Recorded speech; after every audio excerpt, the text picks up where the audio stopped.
mismo, la sensibilidad es la más baja de las tres opciones y tiene un margen de contribución que sería más alto para la empresa en relación al costo, al precio de venta unitario y su costo variable unitario.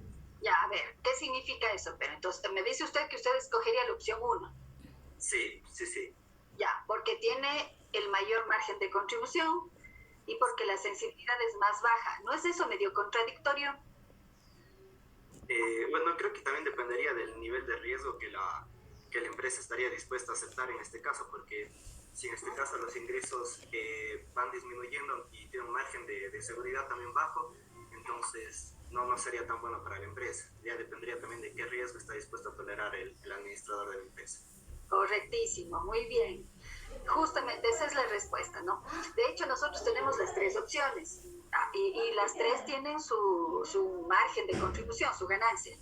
A la final nosotros podríamos escoger únicamente por la cantidad de ganancia o por quién me da mejor rendimiento. En este caso sería la opción 1, ¿no es cierto? Porque esa me da un margen de 80 frente a la opción 3 que me da un margen de 30.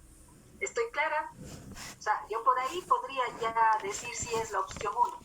Pero ojo, en la opción 3, en realidad yo casi no corro riesgo, porque tengo posibilidades de no vender nada y no incurro en ningún costo a la final. Entonces, no quedo mal, no pierdo ni gano, porque en este caso, aunque yo no vendiera nada, no me pasaría nada, no tendría pérdidas porque de alguna manera no tengo costo fijo, ¿sí? Entonces, si yo no tengo costo fijo y no vendo nada, no produzco nada, tampoco tengo costo variable, entonces riesgo no corro, ¿sí?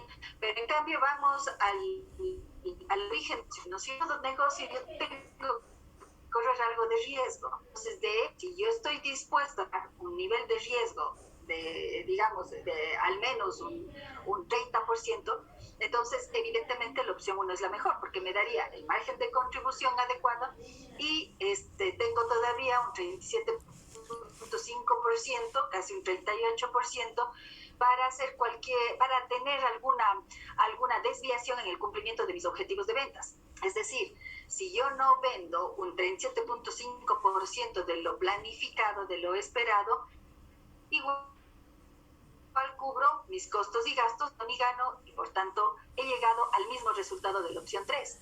Pero en esta opción sí puse en práctica mis conocimientos, mi negocio, hice la gestión y entonces estoy buscando algo de ganar. Si es que logro que las esferas no caigan más allá del 7.5%, entonces yo gano. ¿Claro? ¿Alguien no entró este tema? ¿Podrías repetir un poco lo de la sensibilidad, por favor? Claro. A ver, vamos a repetir lo que teníamos acá, ¿no? Un poco decimos, nosotros tenemos la posibilidad, cuando vendemos, tenemos distintas opciones dependiendo de nuestros costos fijos y obviamente del precio de venta, porque para eso tengo yo una ganancia o una pérdida. ¿Qué ocurre? ¿No es cierto? Y por eso aparece el concepto del margen. Esto es lo que iba a fallar el pronóstico de ventas para seguir cubriendo mis costos y gastos. Entonces, por eso yo digo, a ver, ¿cuánto es lo que yo presupuesto vender? ¿Sí? Menos el punto de equilibrio, que es un gano, que lo grave sería quedar por debajo del punto de equilibrio. Eso es que yo tengo que medir. Entonces, esta relación, estos presupuestados que suben mi punto de equilibrio, ¿cuánto representan frente al total de ingresos? ¿No? O sea, aquí representan el 37.5%. Esto implica, ¿qué cosa? Que yo puedo ganar un 37.5%, o tener una quita de mis ventas presupuesto 37.5%, e igual voy a cubrir mis costos y gastos, voy a llegar al punto de equilibrio. Pero si yo dejo, por eso se llama de seguridad, ¿no? Pero yo, por eso, no gano el o dejo de ganar el 40, entonces yo ya entro en pérdida. Siempre como máximo tengo una reducción de ventas de un 37.5%, yo voy a seguir cubriendo mis costos y gastos. y por tanto llego a los mismos resultados de la opción 3 en la que no hice nada. Pero acá tengo la posibilidad de generar una ganancia. ¿Sí? No sé, vamos aquí trabajando. Muchas gracias. Ever, ¿alguna otra pregunta? Dígame. Sí, profe, en tal caso, sería también, digamos, la opción 2, no tengo tampoco una utilidad muy baja, un margen de contribución muy bajo, pero a su vez puedo llegar a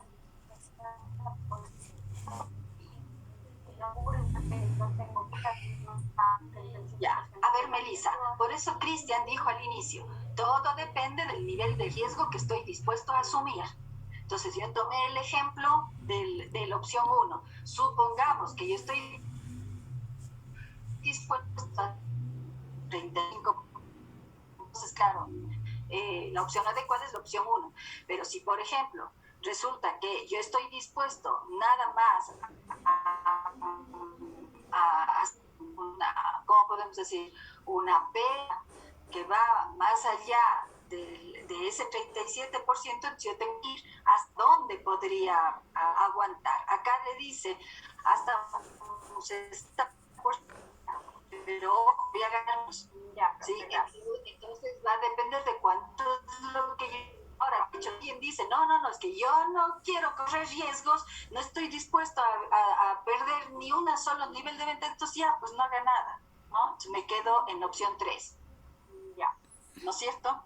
Claro, entonces la opción 3 a usted le dice, me dan el stand, pero tengo que ceder el 25% de todos mis ingresos. ¿Y qué tal si no vendo nada? Perfecto, no pasa nada. Por eso es que el nivel de sensibilidad es del 100%, o sea, tengo la posibilidad de no vender 100% y no pasa nada. ¿Sí? Pero es justo eso, no me arriesgo. ¿Ya? Gracias. Muy bien. Vamos entonces ahora a la siguiente hojita del apalancamiento. El apalancamiento, ustedes ya saben, ¿no? Eso hemos hablado siempre. El apalancamiento es una palanca. Es decir, ¿cuánto me ayuda a conseguir la utilidad de operación? Mis ventas o la ganancia que yo tengo de mis ventas. Ese es el grado de apalancamiento operativo, ¿no? Se refiere a los efectos que tienen el costo fijo a la final sobre los cambios en la utilidad de la operación, a medida, obviamente, que ocurren las variaciones en las ventas. La idea aquí es revisar qué pasa cuando cambia el margen de contribución en mis ventas, o qué pasa, más que el margen de contribución, qué pasa con mis utilidades, cómo cambian por efecto de los cambios en el volumen de ventas, en el nivel de ventas. Generalmente la relación entre riesgo y rendimiento, ¿se acuerdan que nosotros habíamos visto en el semestre anterior? Cuando estamos hablando de costos, es algo así como el apalancamiento operativo, la relación entre el riesgo y el rendimiento. Ahora, muy bien, nada más dice, el grado de apalancamiento operativo a un nivel de ventas dado ayuda a los gerentes a tomar decisiones respecto a las fluctuaciones en las ventas, ¿no? ¿Cómo yo puedo aceptar las fluctuaciones de las ventas dependiendo del nivel de rentabilidad que yo quiero ganar? O cómo una subida o bajada de las ventas puede afectar mi nivel de utilidad, mi rendimiento. Entonces, para eso, básicamente vamos a tomar el mismo ejemplo, ¿no?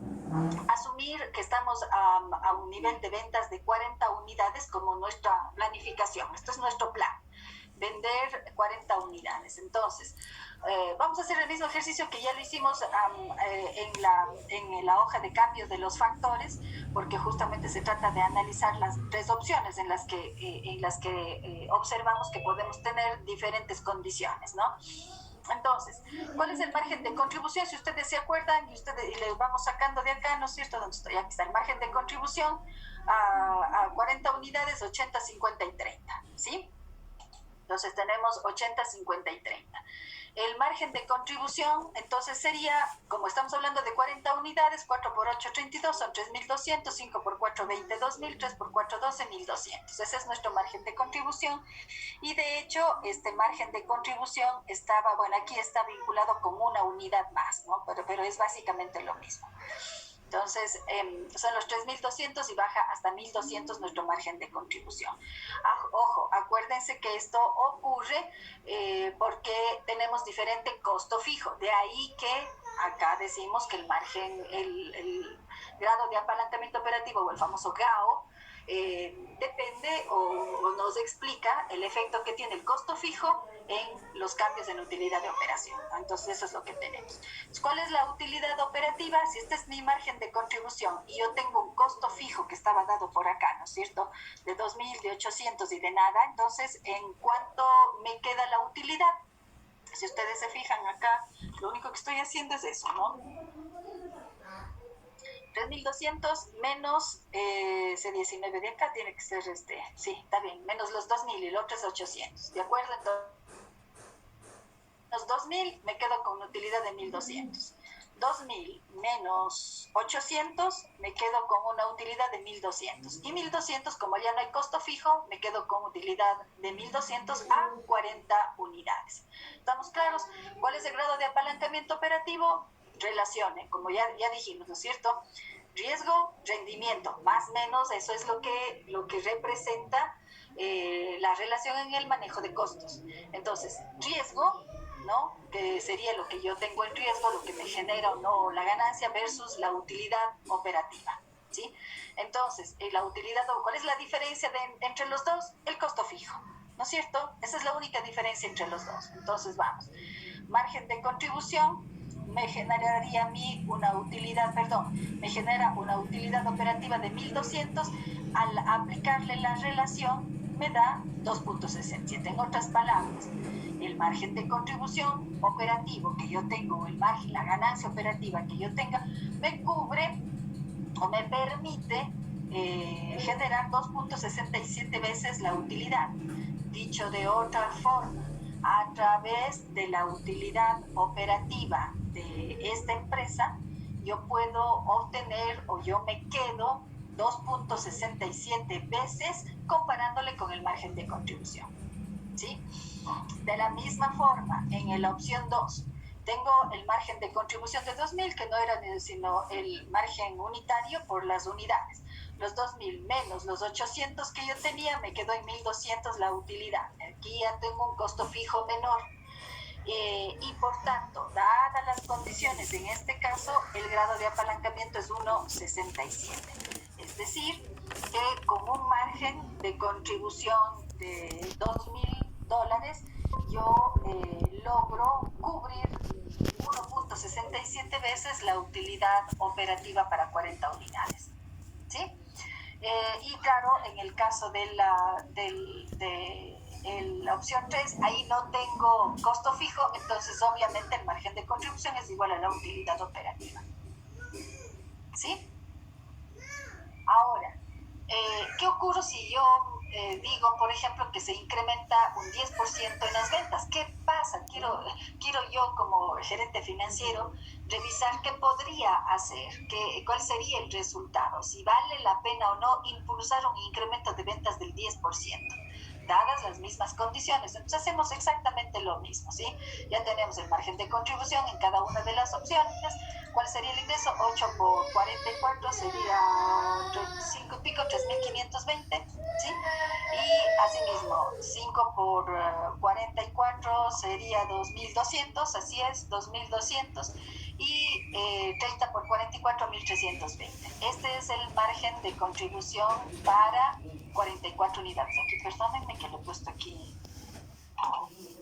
Vamos por más, porque estamos hablando de 10% más. Por 10% más. Tienes 40 unidades, ¿no? Ya. ¿Cuál sería entonces la utilidad de una operación? ¿Cambia en algún lado el costo fijo? No cambia, ¿no es cierto? El costo fijo sigue siendo el mismo. Entonces tengo la utilidad operativa de 3.200 baja la utilidad operativa sería 3.520 menos los 2.000, 1.520. 2.200 menos, ¿cuánto era? 800, ¿no es cierto? Sí, para que me dé los 1.200, estoy bien. Perdón, es acá, ¿no es cierto? Este es C20. A ver si es que estoy bien. Sí, menos los 800. Tengo 1.400. Y en la opción 3, que no tengo costo fijo, 1.320. ¿Cuál ha sido la variación en la utilidad? Como observamos, si es que yo incremento el 10% en las ventas, obviamente en la opción 1 tengo una mayor variación de la utilidad. ¿Por qué? Porque obviamente aquí la operación absorbe más costo fijo. Por tanto, tiene mayor apalancamiento operativo. Si ven, de los tres, ¿cuál tiene mayor apalancamiento? La opción 1. Entonces, de hecho, como tiene mayor apalancamiento, absorbe más costo fijo. Entonces, el rato que yo tengo un incremento de las ventas, yo tengo también un incremento más que proporcional que en los otros casos. ¿Por qué? Porque tengo un mayor costo fijo.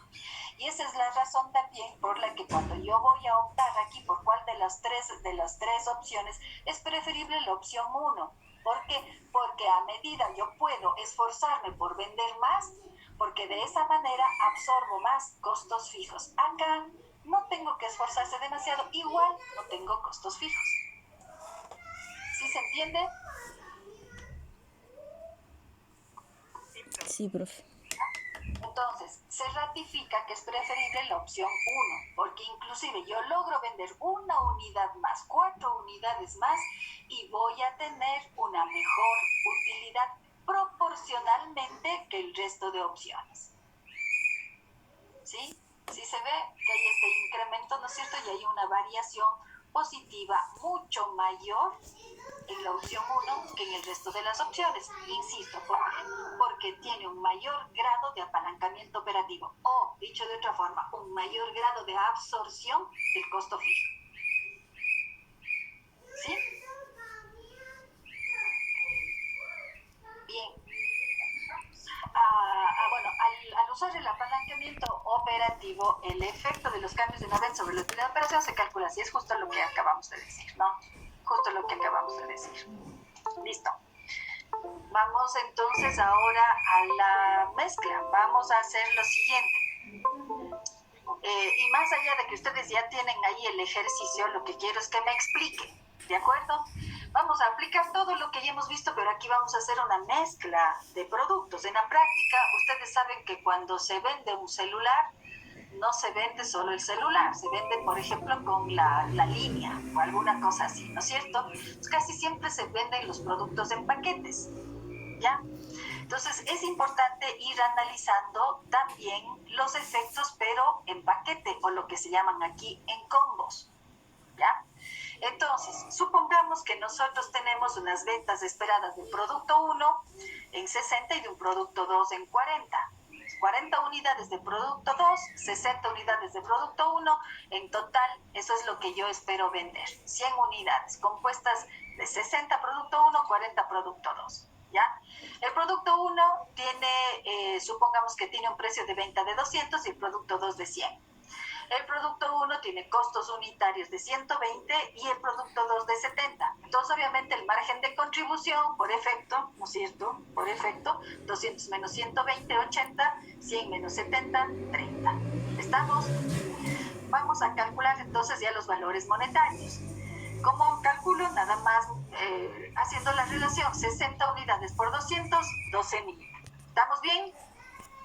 40 unidades por 100, 4.000. ¿Ya? Y en total, pues, serían los 16.000, la suma de los dos, 16.000, ¿ya? Los costos variables igual, 60 por 120, 7.200, por si acaso, vean, está multiplicado, y 40 por 70, 2.800, la suma de los dos, 10.000. Por tanto, al yo revisar el margen de contribución del paquete, tengo que, por un lado, el producto 1 me da un margen de contribución de 4.800, que es restando los 10.000 menos 7.200, y el producto 2, 1.200. La suma de los dos me da el margen de contribución por las dos unidades, ¿no? Si usted quiere 16.000 de ingresos unitarios menos 10.000 de costos variables, en total 6.000. Ahora bien, supongamos que el costo fijo para el producto 1 es de 2.000, como ya lo hemos venido manejando, y el producto 2 es de 2.500, ¿ya? ¿Cuál sería el costo fijo? La suma de los dos, 4.500. Por tanto, la utilidad operativa, 1.500. ¿Hasta ahí alguna pregunta? El tema aquí es calcular el punto de equilibrio dado un paquete en estas condiciones. ¿Qué es lo que nosotros hacemos? Lo lógico es establecer la proporcionalidad de la conformación del paquete. Y en este caso, la proporción es 60-40, ¿no es cierto? 60-40, que equivale a 3-2. ¿Estamos bien?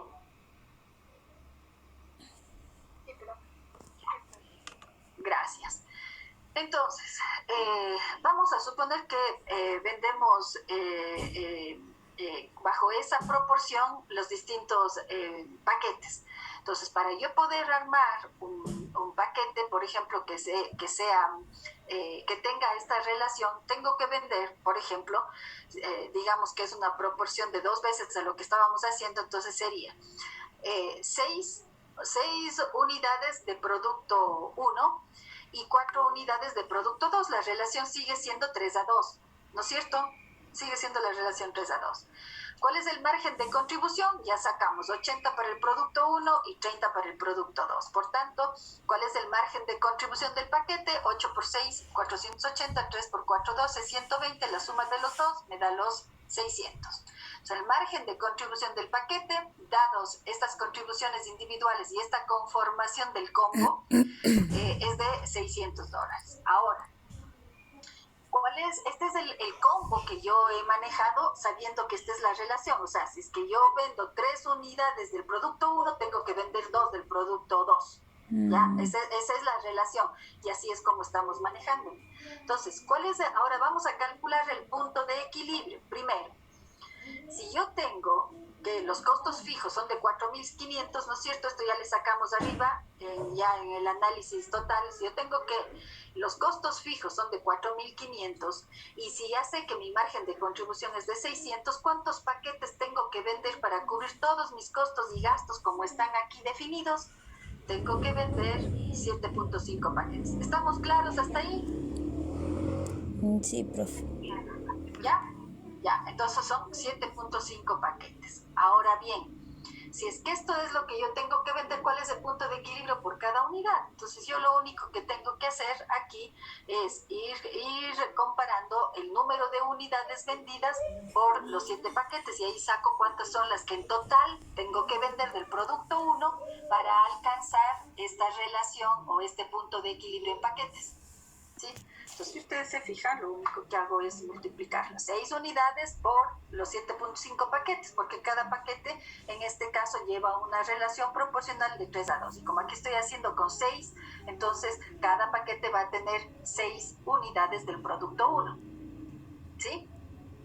Y lo mismo en el caso del producto 2. Por tanto, yo para alcanzar este punto de equilibrio, para cubrir los 4.500 de costo fijo y el margen de contribución que yo ya tengo definido por los 80 y 30 de cada producto, tengo que vender 30 unidades del producto 2 y 45 del producto 1. ¿Cuál sería entonces el punto de equilibrio monetario para cada producto? Como el producto 1 vale 200 y el producto 2 100, la multiplicación de los dos, ¿no es cierto?, me da el punto de equilibrio de cada uno. Y esto representa entonces una venta de 7.5 paquetes a un punto de equilibrio monetario o unos ingresos totales de $12,000. ¿Está claro? ¿Alguna pregunta? ¿Alguien no entiende esta parte? Pero disculpe, y si es que no se vende de la manera que dice, ¿cómo le afecta eso? ¿Le afecta el punto de equilibrio? Estoy confundida ahí porque le afecta ya su punto de equilibrio del producto como tal, pero y en general, ¿cómo afecta eso? A ver, es que no es al punto de equilibrio del producto como tal. Nosotros ya estamos diciendo, o sea, ya se establece esta condición de que la empresa para vender el producto 1 tiene que vender también el producto 2. Son los típicos combos. ¿Cuál es la relación? Si la empresa dice, a ver, si yo vendo una unidad del producto 1, tengo que vender, sería en este caso, algo menos de una unidad del producto 2. Por eso es que la relación acá le pongo 3-2. Es decir, si yo vendo 3 unidades del producto 1, tengo que vender 2 unidades del producto 2. O como le ponemos aquí, 6 unidades del producto 1, tengo que vender con 4 unidades del producto 2. Esa es ya la condición del combo, así se maneja el combo en este caso. ¿sí? Entonces, yo ya tengo definido como política vender de esta manera, 6-4, o si usted quiere 3-2. 3 unidades del producto, 1 unidad del producto 2. Ya, pero acuérdese que aquí el combo está haciéndose más pequeño, perdón, aquí es 2. ¿Sí? Aquí el producto se está haciendo, o el paquete está haciendo como que más chico. Ya no tiene 10 unidades, sino van solamente 5 unidades entre producto 1 y 2. Como es más pequeño, obviamente ya no tiene que vender usted 7.5 paquetes, sino el doble, pues, porque está bajando el volumen. Por eso es que la empresa dice, no, en el paquete vamos a manejar una relación algo más fuerte. Pues por eso es que le pusimos 6. Usted podría hacer una relación mayor, ¿no? Perdón. Una relación mayor. Lo importante es que siempre se mantenga esta reciprocidad, si usted quiere. Vendo 3 del un producto 1, tengo que vender 2 del otro. Esa relación siempre tiene que existir para que usted pueda hacer las ventas por paquete, en las condiciones y las políticas establecidas. No sé si es que esa era su pregunta, Lisette. Ya, sí, profe, es que me confundí ahí en una parte, pero ya sí lo entendí. ¿Ya? Listo. Usted podría decir, no, voy a vender los productos, inclusive un poco más. Ya, vamos a hacerle 9. Tendría que vender 6, ¿no es cierto? Para que se mantenga la misma relación 3-2. ¿Sí? O sea, aquí en cambio ya usted dice, no, ahí ya solo tengo que vender 5 paquetes, ya no 7.5 ni 15. Pero siempre que mi paquete, mi combo le haga con 9 unidades del producto 1 y 2 del producto, y 6 del producto 2. ¿Sí? Gracias, profe. Ya. Dejémosle como estaba, 6, porque después yo me hago un lío, porque ya los otros datos les he hecho con lo mismo. Listo, ahora sí, entonces, vamos a hacer este análisis. Y aquí sí, ya nuevamente les voy a mandar a los grupitos para que a partir de lo que les he dicho, hagan el análisis de estos modelos de decisión. Generalmente cuando usted va a tomar decisiones tiene que aplicar ciertos niveles de análisis, ¿sí? Es como que usted, como un proceso cualquiera, ¿no? En donde usted va identificando, midiendo, ve qué tiene que hacer y al final solamente hace un seguimiento. Es más o menos lo mismo. Entonces, por lo general, usted arranca identificando cómo va a tomar la decisión o qué criterio es el que usted va a utilizar para tomar decisiones, ¿sí? Casi siempre usted sabe que en el tema de costos las decisiones están vinculadas a aspectos cuantitativos, por eso es que hablamos de un análisis cuantitativo, ¿sí? Entonces, al identificar un criterio, usted lo que busca es determinar qué mecanismo le va a permitir cuantificar los efectos. Entonces, por ejemplo, ¿qué efecto? ¿Cómo maximizar los ingresos o minimizar los costos? Ese es quizás uno de los criterios más aplicados en el tema financiero. ¿Cómo logro incrementar los ingresos o cómo logro disminuir los costos? Entonces, ahí cualquiera de los dos aspectos tiene que ser considerado en función normalmente de la estrategia. Casi siempre la estrategia está vinculada en términos macro a los dos aspectos, o a incrementar los ingresos a través de productividad, a través de nuevos mercados, a través de nuevo proceso productivo, a través de capacitación a los empleados, es decir, en todas las perspectivas. Casi siempre se vinculan con el tema de ingreso. Y al mismo tiempo, los otros objetivos estratégicos van por el mismo efecto, pero en el tema de los costos. Entonces, ¿qué dicen? Vamos a buscar reducir los costos. Para eso vamos a contratar un nuevo proceso productivo que sea mucho más tecnificado y obviamente utilice menos mano de obra. Listo, ahí ya tenemos nosotros minimización de costos. Y claro, tendríamos que hasta aplicar una política de outplacement porque vamos a tener que mandar a algunos empleados. Perfecto, vean, como todos los objetivos estratégicos van como que desarrollándose a partir de un objetivo en particular, un criterio en particular. Entonces, ahí viene cualquiera de los dos aspectos. Lo segundo, entonces, una vez establecido el criterio de selección, es identificar las alternativas que se puedan dar, ¿no? Entonces, nosotros, acuérdense, teníamos 3 alternativas, ¿no es cierto? El pagar una cuota fija de 2.000, otra de 800, o simplemente no pagar cuota fija, pero sí establecer un porcentaje de las ventas mucho mayor que la segunda opción, en la que me bajaban los costos fijos, pero sí me establecían un costo vinculado a el nivel de ventas. En definitiva, es un costo variable, ¿no es cierto? No tengo un costo fijo, sino un costo variable, adicional a la primera alternativa. Entonces, ya he decidido las distintas alternativas que se pueden presentar. Entonces, muy bien, ahora sí vamos a ver, cómo estamos en análisis financiero, ya saben ustedes que el tema financiero está vinculado al tema de riesgos. Entonces, lo que nosotros vamos a hacer es identificar todos los eventos que se pueden dar, ¿no es cierto? Entonces, generalmente nosotros podemos decir, o teóricamente se dice, que el evento es un acontecimiento relevante. Yo quiero que eso tomen en cuenta, ¿sí? Ustedes saben que en auditoría y en procesos de control, usted no puede alcanzar a revisar o controlar todos los eventos, pero sí aquellos que son relevantes, ¿no es cierto? Entonces, por ejemplo, un evento relevante es la cantidad de productos que usted puede producir, puede vender, puede transaccionar, etcétera, ¿no? Entonces, por ejemplo, ese es un número, es un evento relevante. El incremento, la disminución de la producción es un asunto que siempre vamos a estar tratando. Asimismo, por ejemplo, la variación de la tasa de interés en los gastos financieros también es un evento de trascendencia. La reducción, por ejemplo, de mi mercado objetivo, que disminuye la demanda de mi producto, es un asunto de relevancia. Entonces, ahí van todos esos efectos que podrían darse en un momento determinado.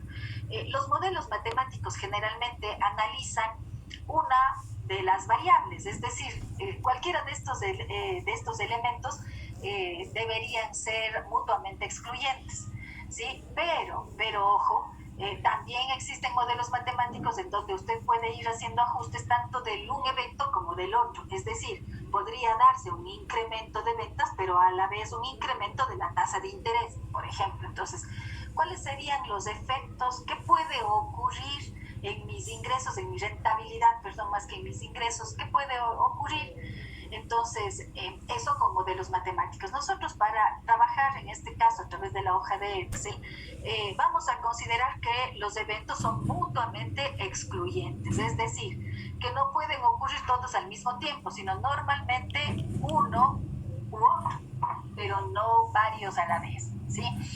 Entonces, solamente vamos a considerar que va a darse o va a ocurrir un evento de todos los eventos que podrían darse. ¿De acuerdo?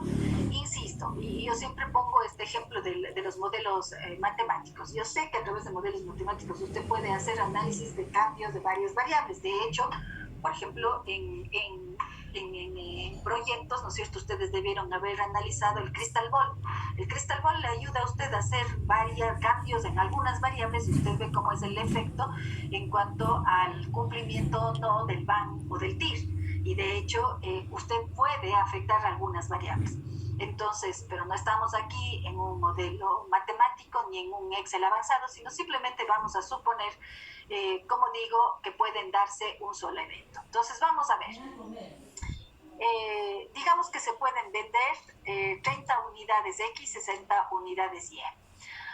Vamos a asignarle una probabilidad a cada evento. Ustedes saben que todo modelo, cuando vamos nosotros a pronosticar algo, tenemos que asignar probabilidades. ¿De dónde provienen las probabilidades? Ya vimos en el semestre anterior, normalmente viene del histórico de comportamiento de la demanda, del histórico de comportamiento de la tasa de interés, o sea, depende de cuál es el factor que estemos utilizando. Si estamos hablando de la producción o de las ventas, probablemente nosotros estemos utilizando el histórico de comportamiento del mercado. Y a partir de eso podemos definir cuál es la probabilidad de ocurrencia de uno o de otro evento, ¿sí? Bueno, déjenme ver que no me estoy olvidando de explicar nada. Es la posibilidad de que ocurra un evento, ya el enfoque del modelo de decisión para enfrentar los últimos y la probabilidad de los eventos, ya les dije, una distribución de probabilidades de la posibilidad de que ocurra cada uno de los conjuntos de eventos mutuamente excluyentes y colateralmente positivos. perdón. Ya les dije esto. Eso se puede ahorita, ya. Claro, como les decía, ¿no? Yo puedo tomar o establecer la probabilidad de ocurrencia, especialmente cuando tengo mucha información. Cuando hay bastante información, la asignación de probabilidades es mucho más fácil, ¿no? Por ejemplo, en los negocios, la probabilidad de tener un porcentaje de unidades defectuosas, usted ya normalmente le determina a través del proceso productivo y del histórico de los resultados y de las, ¿cómo decir?, de los reportes de fallas que se puedan dar. Entonces usted ya tiene una experiencia anterior en el proceso productivo que les puede definir cuántas unidades defectuosas puedan salir, y entonces a partir de eso usted ya tiene una probabilidad de ocurrencia. Sin embargo, hay otras veces en que las probabilidades o el cálculo de las probabilidades son difíciles. Acuérdense ustedes que muchas veces esta probabilidad nosotros sacamos cuando estábamos haciendo análisis, presupuestación, decíamos que la probabilidad puede estar ligada a la condición o a la evolución económica, ¿no es cierto? Entonces, yo espero vender más de mi producto, o espero que se cumpla una de las alternativas de ventas de mi producto más que otra, porque la economía va a crecer y entonces la gente va a tener mayores posibilidades de comprar este producto que es suntuario frente a otros que más bien son básicos, por ejemplo, ¿no? Entonces, yo puedo utilizar la probabilidad de ocurrencia del movimiento de la economía, y con eso yo ya podría asignar probabilidades. Entonces, de hecho, esto es más o menos lo que nosotros estamos haciendo. Entonces, vamos a suponer entonces que al tener estas dos unidades, ¿no? Al tener estas dos posibilidades de que se venda 30 unidades, un 60% de probabilidad de que se venda 30 unidades y un 40% de probabilidades de que se venda 60 unidades, estoy hablando de una economía más bien medio deteriorada, ¿no es cierto?, que va a la baja. ¿Por qué? Porque hay más posibilidades de que venda menos de posibilidades que se venda más. Entonces, más o menos estoy imaginándome que mi condición económica más bien es decreciente. Bueno, eso es para la situación, para el análisis del caso que estamos trabajando. No se olviden siempre que las probabilidades tienen que darnos el 100%. Bueno, entonces ahora sí, vamos a identificar qué resultados se pueden dar dadas los dos eventos que puedan ocurrir, que yo venda 30 o que yo venda 60. ¿Sí? Entonces, supongamos ya, como ya hemos estado trabajando, que el precio de venta es de 200 y que mi costo variable es de 120. Ya estábamos trabajando con eso, ¿no es cierto? Entonces tenemos las tres posibilidades o las tres opciones de negocio. Pagar una cuota fija de 2.000, una de 800 con un porcentaje adicional de los ingresos, un costo variable adicional de 15, o si no, no tener costo fijo, pero sí tener un costo variable adicional del 25%. Vamos a suponer que entonces estamos en el evento X. Estamos en el evento X y estamos diciendo que se venden solamente 30 unidades. Vamos a ver cuál de las tres opciones sería la mejor si yo llego a vender 30 unidades. ¿Se acuerdan? El margen de contribución ya era de 80, ¿no es cierto? Era de 80 y estoy pensando en vender 30 unidades. Si vendo 30 unidades a razón de 200, perdón, voy a irle señalando, entonces implica que yo voy a tener ventas de 6.000, ¿sí? En el segundo caso es básicamente lo mismo porque es el mismo número de unidades y el mismo precio de venta, ¿sí? Ahora, ¿cuál es la utilidad operativa? No solamente el margen de contribución unitaria, sino que tengo un costo adicional. Entonces, en el primer caso, obviamente yo tengo 80 de margen de contribución, ¿no es cierto?, menos, por las 30 unidades que yo voy a producir, ¿sí?, 2.400, menos los 2.000 que me representa a mí el costo fijo, me quedo con los 400. ¿Está bien? Sí, sí, estamos viendo, ¿no? 8 por 3, 24. Aquí lo que pasa es que ya no le abrí como hicimos anteriormente, sino que ya le estoy haciendo directo. Entonces, los ingresos o las ganancias que yo voy a tener en 30 unidades menos el costo fijo. Acuérdense que las ganancias ya tengo yo en función del precio de venta y el costo por paquete, por el margen de contribución, ya sé que son 80. Por los 3, 2.400, menos los 2.000, me quedo con 400. ¿Está bien? Ahora, acá ¿qué ocurre? Que no solamente yo tengo las ganancias de los 2.400, sino que tengo un costo fijo de 800, ¿sí? Pero adicionalmente tengo un costo variable del 15% de estas 30 unidades, ¿sí o no? ¿Sí? Es el 15% del precio de venta de estas 30 unidades. ¿Está bien? ¿Sí? Entonces aquí tengo una utilidad operativa de 700. ¿Qué ocurre en el último caso? Exactamente lo mismo. Yo tengo primero un 2.400 de ingresos, porque son igual las 30 unidades. No tengo costo fijo, obviamente, pero sí tengo el costo variable adicional del 25% de las ventas. 25% de los 200 por 30 unidades. ¿Estoy bien? ¿Alguna pregunta? No, profe. Si ven aquí cómo cambia la utilidad operativa en el supuesto que yo venda 30 unidades. Acuérdense que antes estuvimos haciendo en el supuesto de que yo venda 40 unidades. Ahora vamos el evento Y. El evento Y, perdón, estaba por acá. ¿Dónde está? El evento Y es que yo venda 60 unidades. Luego vemos el tema de la probabilidad, ¿sí?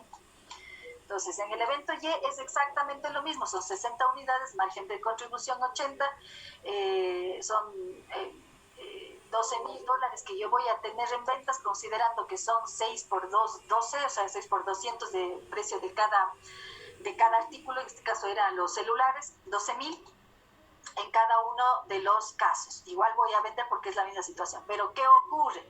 La utilidad operativa también varía en virtud de que yo estoy vendiendo más. Si ven ustedes cómo se da en una situación diferente, porque estoy vendiendo más unidades. ¿Por qué? A ver, háganme acuerdo. ¿Por qué es que acá yo vendiendo 60 unidades genero 2.800 de utilidad operativa y acá vendiendo 30 unidades genero utilidad operativa de 400? Mientras al revés, ¿no? Acá yo tengo vendiendo las mismas 30 unidades, gano más, mientras aquí vendo más unidades, pero gano menos que la opción 1. ¿Por qué es? Porque se divide entre el costo fijo. Exacto, el efecto apalancamiento, ¿no es cierto? El apalancamiento operativo absorbe más costo fijo. ¿Sí? ¿Estamos? Entonces ahora sí le aplicamos obviamente las probabilidades para tomar una mejor decisión, ¿no? Porque claro, fácil es ver, nosotros ya chequeamos a 40 unidades, ya vimos que la opción 1 era la más adecuada porque teníamos mayores probabilidades de absorber el costo fijo, etcétera, etcétera. Pero ya pusimos ahí un dato y nosotros ya hablamos el tema del riesgo, ¿no es cierto? Entonces aquí ya vamos a materializar un poco el asunto del riesgo porque estamos incluyendo un valor esperado. ¿Se acuerdan cuando analizamos el riesgo de crédito? Ya hablábamos de la pérdida esperada, ¿sí? O sea, siempre todo lo esperado está vinculado a una posibilidad de ocurrencia, a una probabilidad de ocurrencia y eso genera un riesgo, ¿sí? Entonces aquí tenemos los resultados de los dos eventos con las tres posibilidades o las tres opciones. Pagando 2.000, pagando 800 más un 15% de las ventas y pagando solo un 25% de las ventas. Ya sacamos la utilidad operativa, como ustedes ven solamente le bajamos de acá y lo mismo para el evento Y, pero le aplicamos la probabilidad. Acuérdense que estábamos hablando de una economía más bien en deterioro. Entonces, la probabilidad de que solo vendamos 30 unidades era mucho más fuerte, ¿sí?, que la probabilidad de que vendamos 60 unidades. Pero en todo caso, aplicamos las probabilidades correspondientes, ¿sí? Y aplicando como hemos hecho absolutamente todas las veces que hacemos o aplicamos probabilidades, sumamos los efectos, ¿no es cierto? Entonces, 400 por el 60% de probabilidad, más los 2.800 por el 40% de probabilidad, me da un valor monetario esperado en esta alternativa A de una cuota fija de 2.000 de 1.360. Lo mismo hacemos para los demás, ¿sí? Y se confirma lo que habíamos dicho al inicio, todo va a depender del nivel de riesgo que nosotros debamos asumir. Y de hecho, asumiendo que vamos a tener un mayor riesgo de que, en el sentido de que hay más probabilidades de que yo venda poco que vender mucho, entonces la opción A sería la que tiene el mayor valor esperado monetario. ¿Se entendió? Sí, profe. Ya, chicos, muy bien. Entonces, por favor, revísenlo para mañana. Algún aspecto que no se entienda, me cuentan. Pero como ustedes ven, está ahí bastante didáctico. Pueden ir cambiando, haciendo cualquier revisión y listo. ¿Estamos? Ya, profe. Listo, chicos. Nos vemos entonces el día de mañana.